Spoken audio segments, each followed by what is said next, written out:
Welcome to KR engineering and career guidance YouTube channel. కామెడికేలో ఉన్న మరొక ప్రధానమైన ఇంజనీరింగ్ కాలేజ్ రామయ్య సంబంధించి ఎంఎస్ రామయ్యకు సంబంధించిన ఇంజనీరింగ్ కాలేజ్ యొక్క కట్ ఆఫ్ లాస్ట్ ఇయర్ ఎట్లా ఉందో ఒకసారి పరిశీలిద్దాం. దీంట్లో ప్రధానంగా కట్ ఆఫ్ చూసినట్లయితే మనకు ఇది 1962లోనే ఎస్టాబ్లిష్ అయింది. దీంట్లో సిఎస్సికి సంబంధించి 1600కే కట్ ఆఫ్ జరగడం జరిగింది.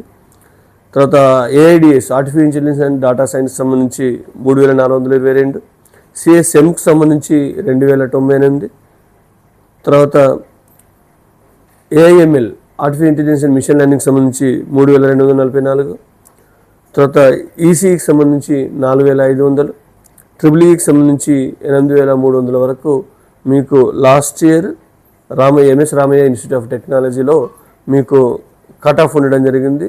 మరి కామెడికేలో ఉన్న ప్రధానమైన ఇంజనీరింగ్ కాలేజీలో ఎంఎస్ రామయ్య ఇంజనీరింగ్ కాలేజ్ కూడా టాప్లో ఉంటుంది కాబట్టి ఇది దానికి సంబంధించిన కట్ ఆఫ్. Thank you.